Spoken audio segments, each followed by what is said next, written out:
Ayun mga gawiks, ang masayang araw sa lahat dyan, o masayang gabi, tanghali man o umaga. At ngayon mga gawiks ay may Jamie for the box tayo dito na pinasubukan sa atin na ipagawa.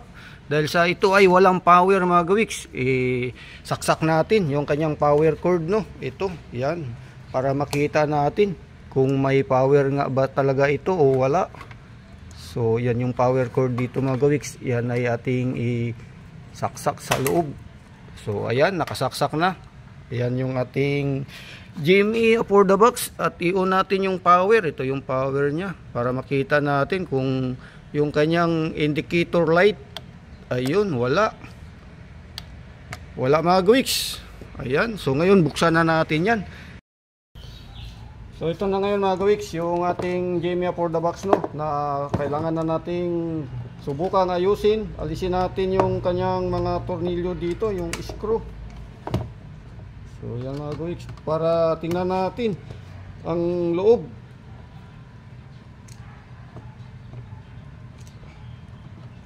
So yan.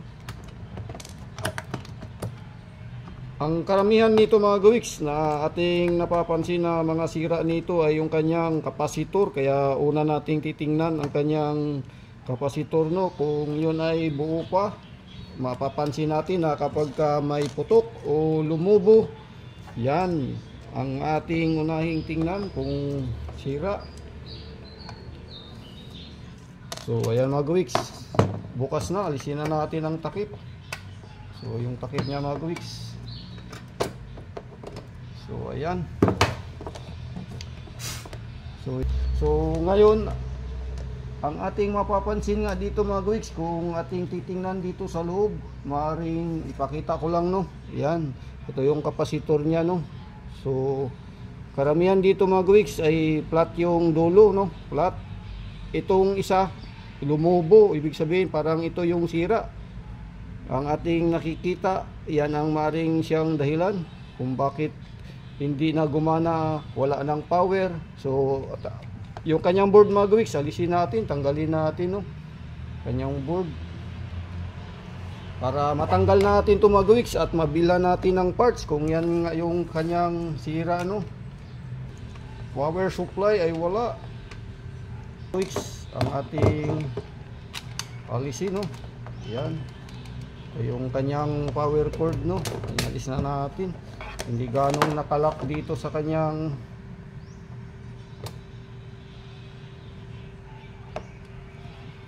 So ngayon mga gawiks, ito yung ating tatanggalin, no. Yan, ito yung kanyang board. So ito, ayan. So kailangan muna nating tingnan yung kanyang positive, negative, no. Ayan, mapapansin natin ang negative ay nandito sa labas. Ayan, nasa labas yung negative niya mga gawiks. Yan, so yan lang ang tandaan natin para pag nakabili tayo nito ng bago, yun din ang ating pagkakabit, ganyan din. So alisin muna natin to mga gawiks, no.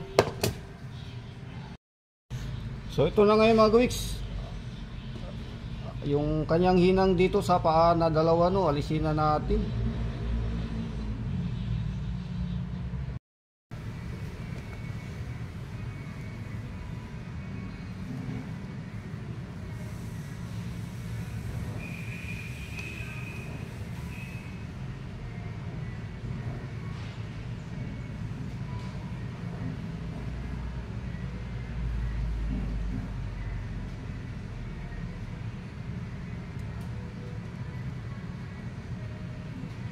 So yan na mga gawiks, malapit na matanggal, no, yung ating tinatanggal na kapasitor, no, dito sa ating ginawang GME for the box. Yan, pag natanggal na ito mga gawiks ay pwede natin tong palitan ng bago kung ito ang siyang dahilan para siya ay walang power. So madalas ito naman ang pinapalitan mga gawiks, no. Yan, so ito yung ating diagnose at sana nga tama tayo, malaman natin yan. So ayan, musok-usok mga gawiks. Yung ating medyo matagal lang hinang natin mga gawiks. Ayan, yun na. So yan mga gawiks, yung ating nakuha, no. Yan, ito yung ating bilhan ngayon na kapasitor dito sa affordable. Ito yung sa mga ginagamit natin sa ating mga TV, no. GMA for the box.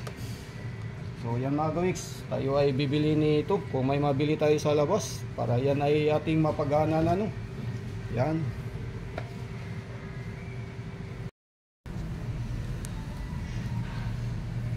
So ayan na mga gawiks, yung ating natanggal no. Ito yung ating natanggal dyan sa GMA for the box. Yan yung ating ni-repair ngayon. At ito nga mga gawiks no, yung ating binilhan, nakabili na tayo.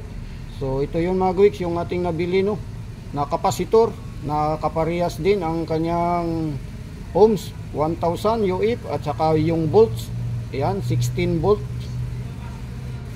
Ayan. So kaparehas lang sila mga gawiks. Ayan. Ito to, yan. So ito ay kakabit nga ngayon dito natin. Dito sa ating board. So yan mga gawiks, ikabit ko lang to no para makita natin kung mayroon ng light indicator yung harap.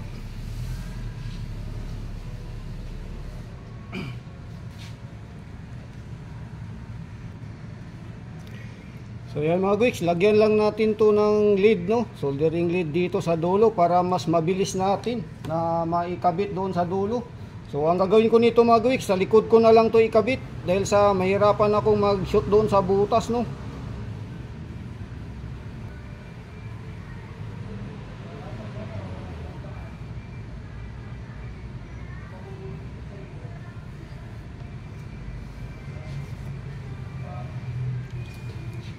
So ito yung board mga gawiks, ginabitan natin ng kapasitor no, yan. Dito natin sa likod natin ikinabit dahil sa ako'y nahirapan magpasok sa butas dito. Ayan. Dahil sa hindi nga tayo kumpleto sa gamit no, wala tayong panghigop ng lead. So ayan yung mga gawiks, yung ginawa lang natin no, madalian lang yan. So yan lang mga gawiks yung ating ginawa. So itry natin ngayon to. Yan. So, try natin. Ilagay natin mga gawiks yung ating cord, yung power cord niya no. So, ikabit natin to mga gawiks. Subukan lang natin kung ito ay gagana, kung mayroon na siyang ilaw para ito ay gagana, di ayos. So, ayan mga gawiks no. So, yan ay ating subukan ngayon. Subukan natin mga gawiks. Hindi muna natin ilagay yung takip. Ito yung kanyang plug. So i-plug na natin to mga gawiks. Dito. Ayan. Plug natin. Kung papasok dyan. So hindi kayang pumasok. Bunutin natin yung sa ating soldering iron. At sa taas natin ipasok mga gawiks. Ayan.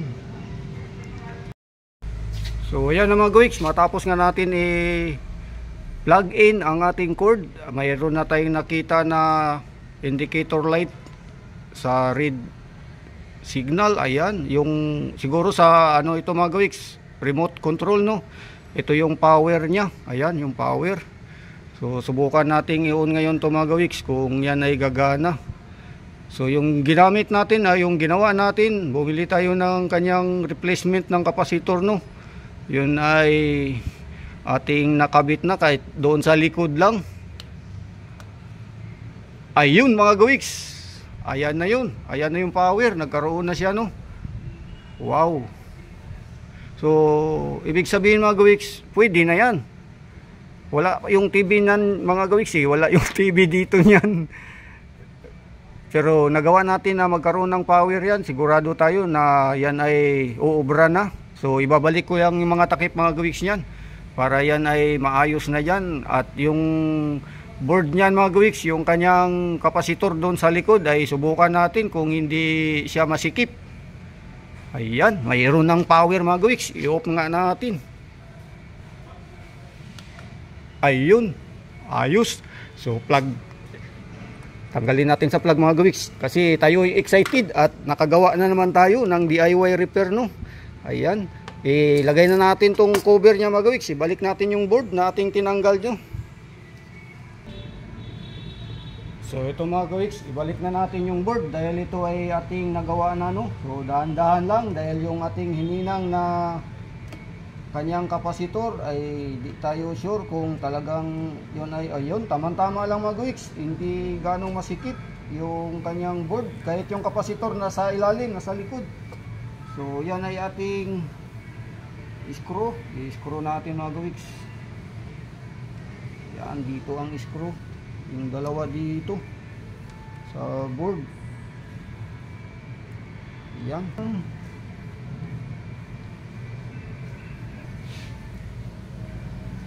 So, kanyang plug mga gawiks, ibalik natin sa tamang forma. Dito. Yan. Tapos yung takip. So, ayan na mga gawiks, okay sa all right na. So, subukan natin ulit i-plug, no? Ayan. Plug natin dito ulit mga gawiks sa kanyang ayan, power. So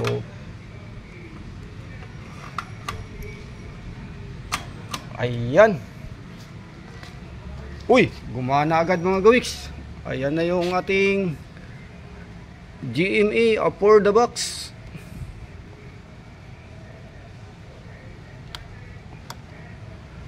Ayan. Power on, ready na, ready. So lang TV, pero palagay ko ay yan ay okay na, nagkaroon na tayo ng power. So all right na yan mga gawiks.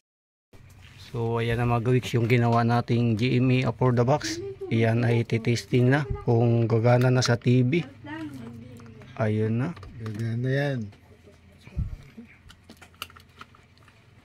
Ayun. So may power na mga gawiks. Ayan na yung TV natin.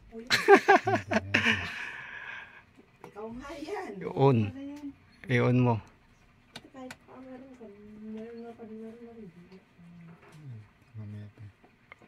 Yan, naka-on lang. Yan. Yun na yun. Yan. So ayan na mga gawiks, yung ating ginawa ay gumana na. Yes, yahoo, bye bye. Okay na. Yung may isa pa yan mga gawiks na so kasunod daw nating gagawin. Nakita na natin ang ating pwedeng ayusin, yung kapasitor lang ang ating pinalitan dyan.